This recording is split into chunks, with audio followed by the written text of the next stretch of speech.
지난 주말에 미국 증시가 또다시 하락을 하면서 시장은 이제 침체 공포에 완전히 질려있는 모습입니다. 자, 월요일에 오는 게 두렵다 뭐 이런 얘기를 하시는 분들도 계시기도 하고요. 그 다음에 이제 어떨 때는 또 이제 이게 기회다 이렇게 얘기하시는 분도 있는데, 아무튼 이제 이 침체라는 부분과 또 중동 전쟁에 대한 우려감 뭐 등등 여러 가지가 있죠. 자, 요 부분들이 어쩌다가 이렇게 시장에 안 좋은 상황을 만들게 됐는지, 또 변동성은 얼마만큼 확대가 될 것인지 이런 여부에 대해서 조금 알아보도록 하고요.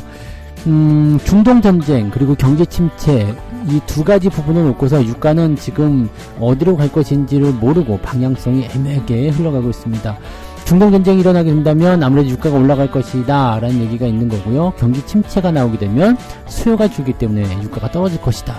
자, 그래서 해운주, 석유주 지금 방향이 애매하게 흘러가는데요. 이쪽 부분들도 좀 알아봐야 되겠죠. 그래서 여기 어떤 식으로 봐야 되는지 좀 알아보도록 하고요.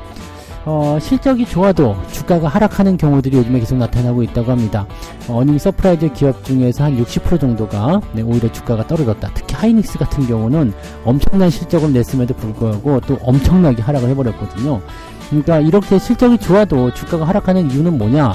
자, 이런 부분하고 실적이 좋은데도 불구하고 주가가 떨어지게 되면 우리는 기본적으로 봤을 때 이거는 매수 기회다 이렇게 보시는 분들 많이 있잖아요. 그러니까 정말 이런 것들이 기회가 될 수 있는지 알아보도록 하겠습니다.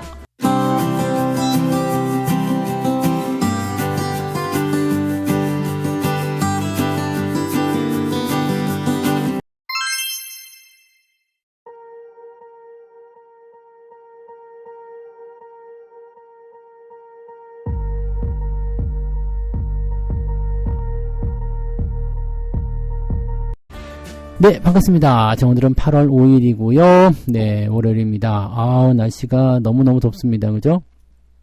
뭐 오늘은 비 소식이 좀 있으니까 그런 부분들 좀 기대감을 좀 가져보자고요. 너무 더우면 또 소나기라든지 아니면 뭐 잠깐씩 스쳐 지나가는 이런 어떤 비 이런 것들도 조금은 도움이 될 때가 있습니다. 시장도 너무 뜨겁다 싶으면은요, 이렇게 한 번씩 쏟아지는 그런 형태의 모습을 통해서 거품, 과열 이런 부분을 좀 냉각을 좀 시켜주는 부분이 좀 있거든요. 근데 너무 많이 올랐다 싶으면 또 빠르게 냉각되는 부분들이 있기 때문에 고점에서 매수하신 분들은 충격을 조금 많이 받는 경우가 좀 있죠. 그래서 그런 게 그 주가가 상승할 때 따라가면서 매매하는 전략들 이런 것들을 조금 조심만 하시면 그래도 좀 편안하게 넘어갈 수 있지 않을까 생각이 드는데 그게 늘 잘 안 되죠. 네. 자, 그래서 오늘 내용들 한번 살펴보고요. 주가가 어디까지 빠질 것인지, 또 반등은 과연 나올 것인지, 그런 부분들 좀 알아보도록 합니다. 자, 금융시장에서는 연준이 경기 방어를 위해서 다음 통화정책회의, FOMC죠. 이 9월 달에 있는 이 FOMC에서 대폭의 금리 인하를 단행할 수도 있다. 시장에 또 설레발을 치는 것 같은 느낌이 또 듭니다. 네. 파월은 그럴 생각이 없다라고 일단 얘기를 했거든요. 근데, 지금 뭐 0.5% B컷을 좀 때려야 되는 거 아니냐. 지금 제가 보기에는 시장이 제일 문제인 것 같아요. 뭐 금리 인하를 안 한다 뭐 그래가지고 지들끼리 막 이렇게 분위기를 몰고 가가지고 사람들을 끌어모으는 그런 모습이 좀 있었는데다가 떨어지기만 하면은 지금 뭐 아주 뭐 시장이 뭐 큰일 나는 것처럼 뭐 아래 공포, 지금 리세션이죠. 이 아래 공포에 대한 부분들 때문에 시장이 망할 것이다. 네, 이제 더 빠질 것이다. 장난 아니다. 끝장났다. 뭐 이렇게 얘기도 나오기도 하고요. 보면은 여러분들 그 뉴스에서 나타나는 뭐 그럴 것이다, 저럴 것이다 이런 부분들만 싹 걷어놓고 보시면은요, 사실 여러분들이 겁먹을 필요는 별로 없어요. 그리고 그런 어떤 과열에 대한 부분들 재료를 통해서 많이 올라간 부분들이 그냥 그대로 다시 반납되는 거거든요. 그러니까 그런 어떤 내용들을 통해서 단기적인 어떤 수익을 챙기거나 이런 어떤 집단들이 있기 때문에 항상 이런 변동성이 나타난다고 보셔야 되겠죠. 자, 시장 일각에서는 연준이 9월 회의까지 기다리지 않고 이전에 긴급 회의를 소집해서 금리를 기습 인하할 수도 있다. 그럴 일은 없을 겁니다. 네, 그래서 뭐 비상대책이 필요하다 뭐 이런 식의 얘기 나오는데 그럴 일은 없을 거니까 신경 쓰지 마시고요. 어차피 지금 한 달밖에 안 남았어요. 한 달밖에 안 남았고 지금 9월 17일인가요? 네, 우리 명절 기간이었던 것 같은데, 네, 우리 명절 기간, 그때 추석이거든요. 그래서 9월 17일, 18일 FOMC가 있습니다. 그러니까 우리는 사실 이제 그때쯤에서 변동성이 굉장히 심하겠죠. 왜냐면 9월 달에는 이제 쿼드러플 위칭 데이, 네, 만기일이 좀 큰 만기가 오잖아요. 그 다음에 명절 바로 전이죠. FOMC 있죠. 막 그래가지고 좀 난리가 날 것 같은 그런 느낌이긴 한데, 그럼 그 전에 주가를 조금 움직여 놔야 되지 않겠는가라는 생각도 좀 해볼 수는 있겠습니다. 자, 우리가 원론적인 것만 좀 따져봅시다. 지금 금리 인하에 대한 부분들이 나오는데 이게 악재냐라는 소식을 우리가 생각해 볼 수가 있습니다. 그래, 금리를 0.5% 뭐 하는 뭐 비컷을 단행한다. 그럼 그게 악재냐라는 부분이거든요. 악재냐. 우리는 지금까지 계속 금리 인하를 기다려왔어요. 근데 금리 인하를 한다고 그러니까 이게 악재래. 그러니까 도대체 이게 어느 쪽으로 여러분들이 박자를 맞춰야 되는 걸까요?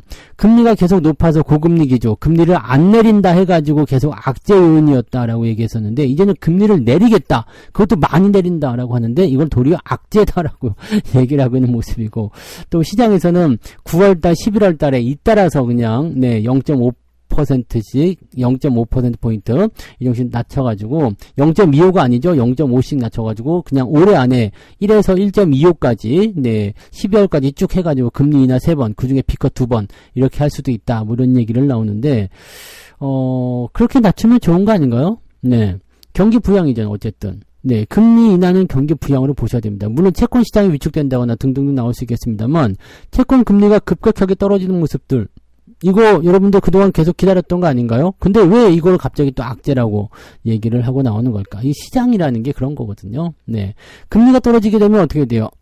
이 빅테크 기업이라든지 성장주들에게는 호재가 되죠. 자, 호재가 되니까 당연히 실적은 더 증가할 거예요. 그래서 이번에 실적도 증가하는 모습이 있었는데, 금리 인하까지 나오게 되면 금융비용 축소로 인해서 실적이 더 증가한대. 자, 그러면 근데 왜? 뭐가 문제? 네, 이런 식으로 갈 수 있는 거잖아요. 지금 경기 침체 이야기 나온 게 뭐냐면, 지난주에 나온 실업률이 4.3이 나왔어요. 제가 예상했었던 부분이죠. 4.1 정도. 근데 4.1이 나오면 상관없겠지만, 그것도 역시 뭐 금리 인하에 힘을 실어주겠지만, 4.3 정도까지 예상했단 말이죠. 그러니까 그 정도가 나오게 되면, 이제는 금리 인하가 확실시 된다고 봐야 되는 거거든요. 자, 원하는 대로 나왔단 말이에요. 원하던 대로 나왔어요. 근데 왜 갑자기 또 문제시 되는 걸까요? 자, 주가가 너무 많이 올랐죠. 너무 많이 올랐던 부분들이 있었는데 여기서 낮춘단 말이죠. 여기서 우리가 약간 뭐라 그럴까? 음모론을 좀 제시해 본다면 이런 것도 생각할 수 있습니다. 자, 금리가 인하되기 시작하면 본격적으로 뭐가 된다고 그랬어요? 그 경기 부양이 시작된다고 그랬죠. 그래서 기업들의 실적이 더 증가하게 됩니다. 자, 근데 지금 경제적인 전망들은 현재 시점에서는 뭐 침체다 어쩌다 얘기 나오지만 기업이 실적이 좋아지는 침체는 없습니다. 기업의 실적이 계속 좋아지는 침체는 없어요. 그러면 이것을 생각해 봅시다. 경기는 좋아진다는 가정을 놓고 금리가 떨어지면서 경기 부양하지 때려요. 그럼 주가가 굉장히 크게 올라간다고 했죠. 자, 이 시점이 됐을 때 내가 주식을 안 들고 있다면 열받겠죠. 네, 개인들이 많이 들어있다면 열받겠죠. 낮춰가지고 뺏어먹고 밑에서 더 살려는 움직임일 수도 있다고 생각하실 수가 있습니다. 이런 것들을 약간 음모로 볼 수 있겠죠. 아니, 생각해보세요. 기업이 실적이 좋아지는 침체를 보신 적이 있습니까? 여러분들이 급여가 계속 올라가요. 급여 이번 장사가 너무너무 잘 됐어. 매출이 사상 최고야. 순이익이 사상 최고예요. 근데 가게가 망한다. 장사가 잘 안 된다. 이렇게 얘기를 할 수가 있을까요? 손님이 매일 줄 서가지고 테이블 회전이 엄청나게 빠르지만 손님은 항상 200m씩 줄 서 있어.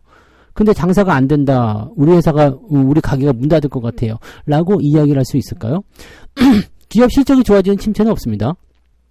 그렇다는 것은 무엇을 의미하느냐? 우리 이번 주에 발표되는 경제지표는 사실 별건 없거든요. 네, 이쪽까지 같이 보면 경제지표 보시면 이번 주에는 서비스업 요거 하나 있습니다. 서비스업 PMI 지표. 근데 이거 나쁘지 않아요. 네, 그냥 그대로 유지가 됩니다. 그래서 뭐 56 그 정도 경기 확장 쪽으로 계속 유지가 되거든요. 미국은 서비스가 중요하잖아요. 그래서 이쪽이 중요한 부분인데 이 서비스업에 대한 부분들이 긍정적으로 나오게 되면 이것도 뭐 나쁘지 않아. 소비가 계속 늘어나고 있거든요. 실업 지표 같은 경우는 계속적으로 이제 좀 증가할 수밖에 없는 부분이에요. 왜냐면 계속 이렇게 압박을 하고 있었단 말이에요. 압박을 하고 있었는데 이제 그동안 구인에 대한 부분들 이제 사람들이 일자리 찾는 것보다도 이제 구인의 건수가 더 많았잖아요. 그러니까 이 기업들이 투자를 통해서 경기가 안 좋았을 때 투자를 통해서 사람들 많이 모았어. 그러면 계속 세서 사람을 뽑을 수 없는 거거든요. 이게 일정 구간 들어가게 되면 더 이상은 안 되고 누가 늘어나요? 실업자가 늘어나겠죠.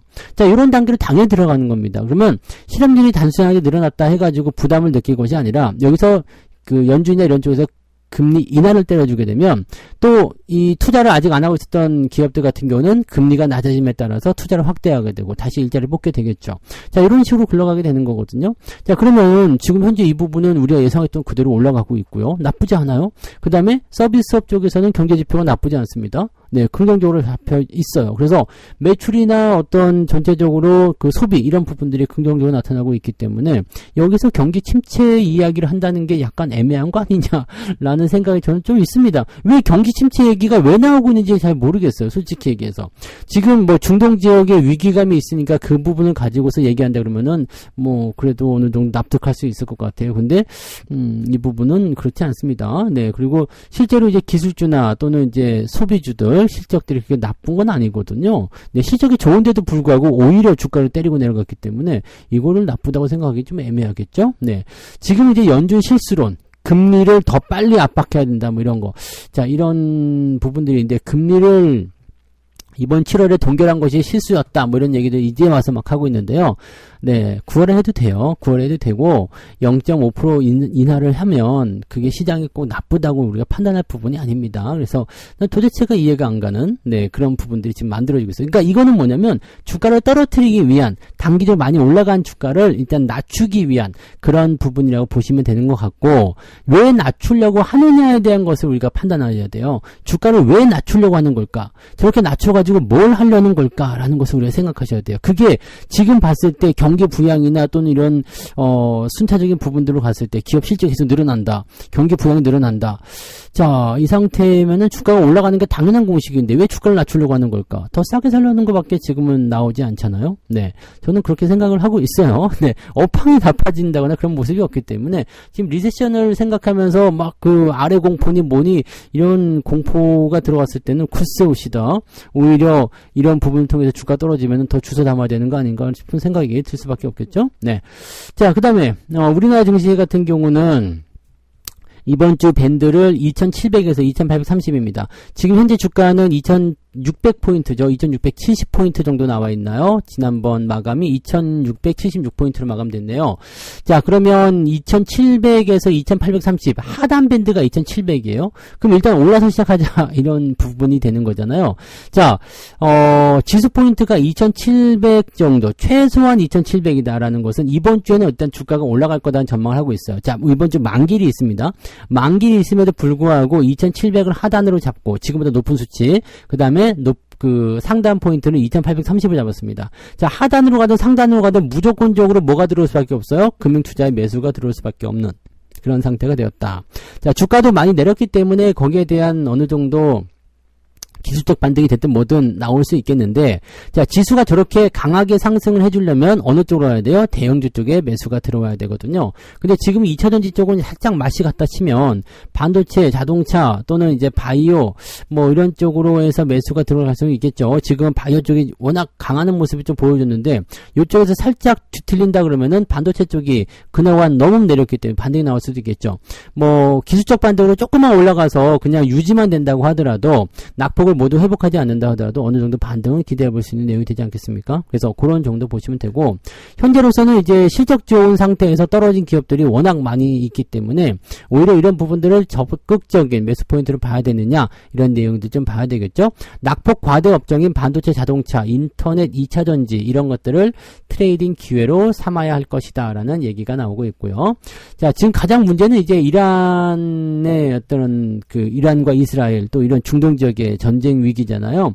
자, 요 부분 때문에 이제 막 그 해운준이 뭐 이런 쪽 움직인다는 얘기 있는데, 요 부분들이 이제 가장 큰 문제점을 작용할 수는 있다 되어 있긴 한데, 지금 유가 상황으로 봐서는 뭐 그렇게까지 심각한 문제로 나올 것 같지는 않아 보입니다. 그래서 요 부분들을 가지고서 또 뭐 시장이 이상하다라고 판단할 게 아니라 그냥 그렇구나 정도로만 생각하셔도 별 문제는 없을 것 같다 판단됩니다. 아시겠죠? 그래서 일단은 뭐 오늘 뭐 바로 반등 나올 수도 있을 것 같고요. 아니면은 이제 지난 주말에 미국장이 내렸기 때문에 거기에 대한 부분들 통해서 약간 눈치를 볼 수도 있겠습니다만 제 생각에는 오늘 같은 경우는 반등에 대한 가능성을 좀 열어주는 그런 형태로 가는 것이 맞지 않을까 보여집니다. 그래서 지수 포인트가 일단은 기관 매수 또는 외국인들의 매수 이런 것들을 유입을 시켜준다라면 주가는 바로 반등할 수 있으니까 그런 부분들을 좀 체크하시면 되겠습니다. 너무 겁먹을 거 없습니다. 네, 지금 장세는 그렇게까지 걱정하실 필요는 없을 것 같아요. 네, 자, 두 번째 이야기 넘어갈게요.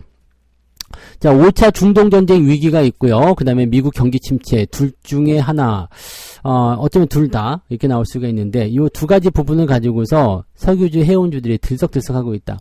자, 일단 석유만 놓고 본다면 유가에 대한 부분들은 지금 현재로서는 그렇게까지 문제되지 않습니다. 오히려 이제 지난 주말에 유가가 3.6%나 떨어졌습니다. 중동 전쟁을 한다는데 이게 뭔 일이야? 이렇게 얘기 나올 수 있는데 이 유가가 내려간다라는 것은 실질적으로 이게 이 중동 지역에 문제가 생겨서 그 원유 수급에 문제가 생긴다 그러면 유가가 올라가는 게 당연하잖아요. 그래서 지난주까지만 하더라도 석유 관련주들 많이 올라갔단 말이에요. 근데 요게 갑자기 유가가 급락을 하게 됐어. 지금 3.6%면 제법 많이 내렸어요. 73.52달러거든요. WTI가. 자, 이 정도 나왔으면은 이걸 어떻게 봐야 될까요? 분위기가 조금 달라진다라고 볼 수 있겠죠. 왜? 경기 침체라는 부분들을 가지고 들고 나오면서 유가 상승을 억눌러 버립니다. 그런데다가 실질적으로 이제 이 중동 지역에서 일어나는 그쪽 지역, 이스라엘 그쪽 지역에서 나타나는 부분들은 그다지 원유 수급에 큰 영향은 없을 것이다. 이런 식으로 얘기를 또 조금 하고 있다는 얘기죠. 자, 석유주가 올라간 것은 일단 중동 불안에 대한 격화. 지금 보면은 하마스 지도자가 이제 암살됐다 이런 얘기가 나오면서 이란의 보복이다 이런 얘기들 나오고 있었던 부분이잖아요. 그리고 이스라엘의 네타냐후인가요? 이름이 이 바이든이 좀 승질을 냈다는 얘기도 좀 있고요. 네. 나한테 더 이상 말하지 마! 이런 식으로 승질을 냈다는 얘기가 좀 있고요. 네. 그런 부분이 있습니다. 근데 이 유가를 가만히 따지고 보면은요, 이 유가에 대한 부분들 봤을 땐 사실 중동 지역에 대한 문제가 지금 영향을 주지 않고 있다고 생각하실 필요가 있어요. 자, 지정학적 위기는 고조되고 있지만 실제로는 공급적인 측면에서 그 여파가 크지 않을 것이다라고 분석이 되고 있는 것도 맞고, 그 다음에 지금 현재 경기 침체에 대한 어떤 우려감 이런 것 때문에 원유 재고가 크게 늘어날 것이다 이런 전망이 있어요. 즉 석유에 대한 수요가 줄어들게 된다. 즉 이 유가라는 것이 올라가는 부분들은요, 경기가 너무 좋아서, 이렇게 원유 수요가 늘어나게 되면 기름값이 올라가는 경우가 있죠. 많이 쓰니까. 자, 그런 부분이 있고, 또는 공급이 딸리거나, 수요가 많거나, 둘 중에 하나인데, 지금은 공급은 그렇게까지 안 딸리지만 수요가 확 줄어든다라는 우려감이 있기 때문에 원유 이 가격이 뚝 떨어지는 모습이 좀 나타나게 된 거죠. 그래서 이런 형태의 느낌인데 지금 이제 석유를 관련한 부분에서는 지금 유가가 떨어지게 되면 유류 도소매 쪽에서 주가가 올라가긴 했었는데 애매한 상으로 갈 수 있습니다. 애매한 상으로 갈 수가 있고 오히려 이제 석유를 이제 수입해서 사용하는 그런 쪽이죠. 케미컬 이런 쪽에서 주가 반등이 일어날 수가 있습니다. 그래서 그런 쪽이 좀 나타날 수가 있고 그 다음에 해운주들 같은 경우는 이 중동 위협이 있기 때문에 요즘 이제 운송로 봉쇄에 대한 운임 가격 상승 이런 쪽이 나타나니까 해운주 쪽에게는 조금 도움이 될 수 있는 상황이 좀 될 수 있겠죠. 그래서 이렇게 보셔야 됩니다. 그래서 석유 유통 관련한 종목군들이 전날 이제 지난 주말에 조금 올라오는 모습 보였었잖아요. 한국석유나 이제 흥구석유 등등등 나왔는데 요 위기가 계속 된다, 계속 작용한다 이럴 수도 있겠습니다만 지금처럼 이렇게 원유에 대한 움직임이 조금 애매하게 나오게 된다라면은 상승폭을 좀 둔화시키거나 다운될 수도 있겠죠. 그리고 의외로 이제 이 케미칼 쪽에 강세가 나타날 수도 있는 상황이 좀 있습니다. 케미칼하고 이 석유 유통하고 좀 다른 거예요. 아시죠? 그쪽 부분들이 있을 수 있다 정도만 보시면 되겠습니다. 아무튼 원유에 대한 수요는 계속적으로 변할 수 있어요. 중동 지역 문제나 경기 침체 문제들을 통해서 변할 수 있기 때문에 이런 부분들은 잘 체크하고 진행도 하시기 바랍니다. 자, 그 다음에 세 번째 이야기 넘어갈게요. 실적은 좋다고 그랬는데 왜 주가가 떨어지냐? 실적 좋으면 올라가야 되는 거 아닙니까? 이렇게 보시는 분들 계시는데 꼭 그렇지는 않죠. 꼭 그렇지는 않습니다. 왜냐면은 실적이 좋아도 주가에 대한 어떤 흐름들은 그때그때 상황에 따라 좀 달라질 수 있거든요. 왜냐면 실적은 좋은데 업황이 나빠, 앞으로 전망이 좀 어두워 이렇게 나오게 되면 애매하게 나타나는 경우가 좀 있죠. 그래서 실적이 좋은 기업들이 무조건 올라간다라는 공식은 좀 아니지만 지금 이건 좀 너무 좀 심했다는 생각이 좀 들어요. 호실적을 나타낸 57개사 중에서 34개, 즉 60% 정도가 주가가 하락했다라는 얘기가 나왔는데 너무 좀 골 때리는 거죠. 네. 시장의 기대를 가장 크게 뛰어넘은 기업은 하나시스템인데 올해 2분기 영업이익이 798억 원, 컨센서스는 443억 원. 증권사이들은 이 컨센서스를 뭐 달라고 하는지 모르겠는데 하여튼 그래서 80% 웃돌았다. 그런데도 불구하고 주가가 13%나 떨어졌다. 네, 하나 에어로스페이스도요. 네, 영업이익이 컨센서스를 상회했지만 어닝 서프라이즈 다음날 주가가 9.5%나 급락을 했다. 방산주가 일단 트럼프 수혜주로 좀 구분이 되면서 강세 랠리를 보였잖아요. 그런데다 실적 기대감도 나오면서 주가가 올라갔었는데 실적 딱 나오고 나서부터 야 팔아먹자 이렇게 나왔을 것이다 라고 전망이 되고는 있습니다.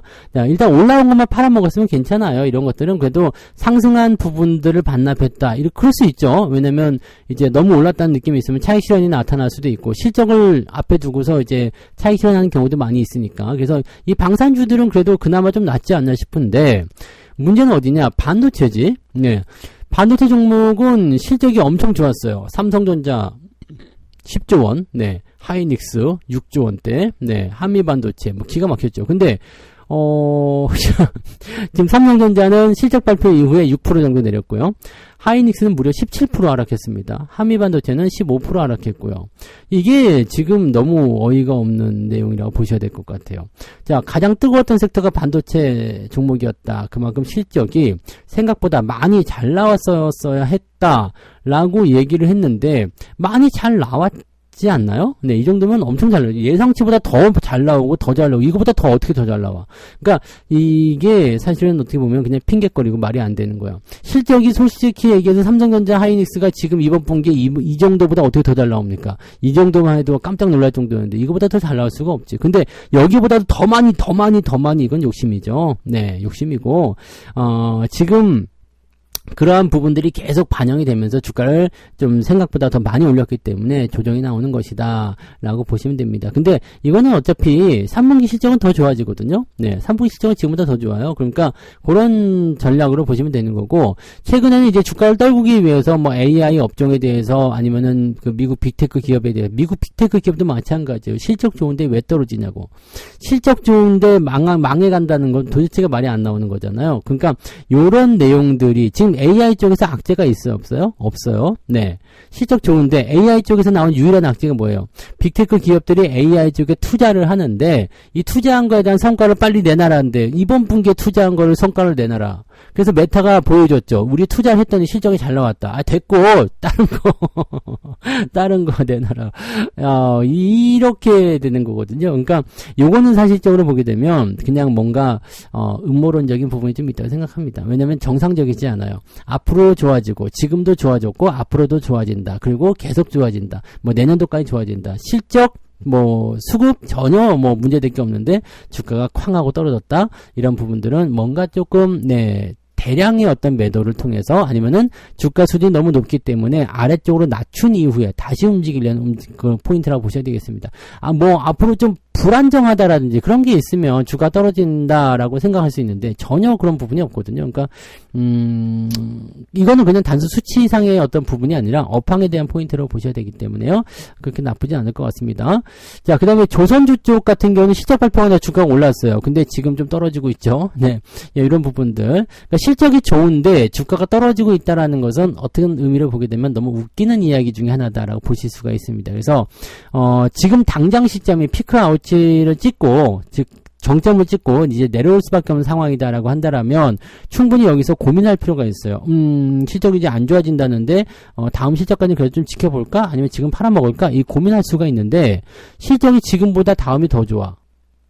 그렇다라면은 이거는 업황이 지속된다는 얘기거든요. 근데 주가를 떨구고 있어? 그렇다면 저는 과감하게 매수라고 생각을 합니다. 왜냐면 지금보다 장사가 더 잘 된대요. 근데 가게 문 닫을 거야, 망할 거야, 라고. 이거 몸이, 그렇잖아요. 장사하는 사람의 건강만 허락된다면 더 열심히 해가지고 더 많이 벌 수 있는 기회인데, 굳이 그럴 필요가 있나? 문 닫을 필요가 없잖아요. 그죠? 휴가 안 가죠? 휴가 반납하고 열심히, 일을 하겠지. 자, 그런 거라고 생각하시면 됩니다. 그래서, 제 생각에는요, 이 기업들의 어떤 주가 상황들은요, 지금 보면 또 경기 침체니 뭐니 막 해가지고 이제 팔아야 된다느니 끝났다는 이런 얘기 나오는데, 그런 거 기울이지 마시고, 시간이 지나면 다 알게 됩니다. 주가를 이렇게 낮춘 이유가 무엇인지. 이거 잘 기억해 두셨다가요, 좀 시간이 지난 다음에 제 이야기를 한번 곱씹어 보세요. 2023년도부터 2022년도 말부터 계속해서 이런 이야기들이 반복되어 왔습니다. 언제마다요? 주가 올라가다 떨어질 때마다. 이제 끝났냐? 떨어진다? 더 빠진다? 이런 얘기를 반복되어 왔었죠. 자, 근데 어떻게 됐어요? 지금까지 계속 올라왔죠. 지금도 마찬가지예요. 지금도 마찬가지입니다. 그래서 이렇게 시장이 망할 만한 증거는 없어. 망할 만한 어떤 재료가 없어요. 지금 솔직히 미국에서 경기 침체가 나온다는 이런 소리 하고 있지만 경기 침체를 볼 만한 어떤 지표상의 내용이 별로 없습니다. 경기 성장률이 계속 좋아지고 있어요. GDP. 계속 좋아지고 있기 때문에 여러분들이 걱정하실 필요가 전혀 없습니다. 꼭 명심해 주시기 바랍니다. 겁먹지 말고 그냥 좋은 가격이 온다 생각되면 떨어질 때 사지 마시고요.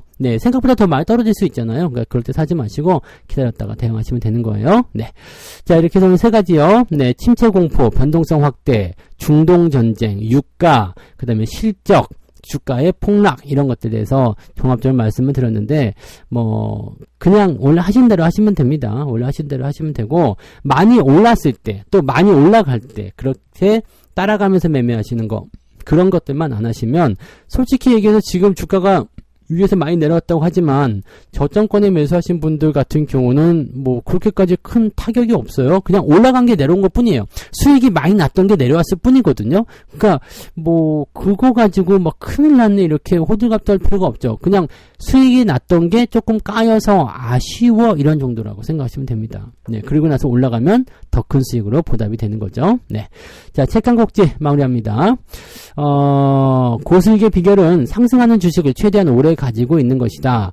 사람들은 주식을 보유하면서 너무 자주 들여다보기 때문에 간간히 나타나는 변동성에도 주식을 내다 팔게 되는데 좋은 주식을 샀다면 최대한 오랫동안 보유하도록 해보자. 자, 오랫동안 보유한다는 것은 추세가 완전히 끝날 때를 이야기하는 겁니다. 자, 추세가 끝나는 거, 완전히 망가지는 거, 이제 매도를 해야 되는 거 이런 것들에 대해서는 제가 충분히들 여러분들한테 강의도 해드리고 말씀도 많이 드렸기 때문에 그런 부분들 또 한번 떠올리고 변동성이 나올 때 마음이 흔들릴 때마다 그런 것들을 기준점으로 삼고 한 번씩 가보시기 바랍니다. 어쩌면 지수는 여러분들이 완전히 포기하고 내려놓겠다 무섭다라고 생각됐을 때부터가 바닥을 잡으려고 준비하는 그런 단계로 들어가고 있을 거라 생각할 수도 있습니다. 아시겠죠? 자, 너무 겁먹지 마시고요. 느긋하게 투자하시고 자, 그래도 겁이 난다. 조금 있다가 9시에 무료방송 진행됩니다. 9시 무방에 오셔가지고 또 한번 기운을 한번 내리는 그런 거 해보자고요. 파이팅 한번 하자고요. 그래서 시간 되시는 분들은 이따가 9시에 무방 오시면 저하고 같이 이야기 나눌 수 있을 것 같습니다. 자, 오늘도 파이팅 하시고요. 단기 변동에 너무 흔들리지 마시고요. 꿋꿋하게 자기 기준을 잡고 가시기 바랍니다. 자, 오늘 여기서 마치도록 합니다. 조금 이따 뵐게요. 고맙습니다.